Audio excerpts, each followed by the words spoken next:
Salut à tous, très heureux de vous retrouver une fois de plus sur le Réveil Français. N'hésitez pas à vous abonner si c'est la première fois que vous tombez sur la chaîne. Le 4 mai 2025, Isabelle Balkany, figure controversée de la droite française, a publié un tweet virulent contre notre fameuse Ségolène Royal. Réagissant à un extrait vidéo de l'ancienne candidate à la présidentielle sur RTL, Balkany écrit: elle était l'idiote du village, elle est devenue la honte du pays, elle n'a pas tort. Le message est accompagné d'un extrait où Royal affirme que c'est Netanyahou qui crée l'antisémitisme.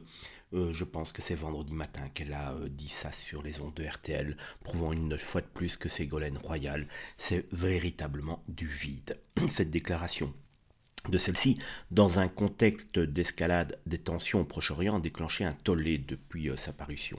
Pour certains, ces propos déplacent la responsabilité de la haine antisémite sur un dirigeant israélien, ce qui frôle, selon eux, une forme de justification tout simplement inacceptable. Pour d'autres, elle pointe du doigt une instrumentalisation politique du conflit, mais c'est bien la première lecture qui domine sur les réseaux sociaux.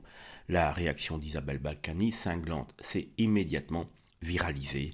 En quelques heures, le message récolte des centaines de partages, propulsant le clash en tête des tendances. Certains voient dans la réaction de Balkany une revanche politique, d'autres une indignation sincère face à la parole jugée tout simplement irresponsable. Quoi qu'il en soit, cette séquence ravive les clivages français autour du conflit israélo-palestinien, de l'antisémitisme et du rôle des personnalités politiques dans l'entretien des tensions. Mais une fois de plus, je ne peux que me ranger derrière Isabelle Balkany. Cette sortie de Ségolène Royal est tout simplement absurde et honteuse.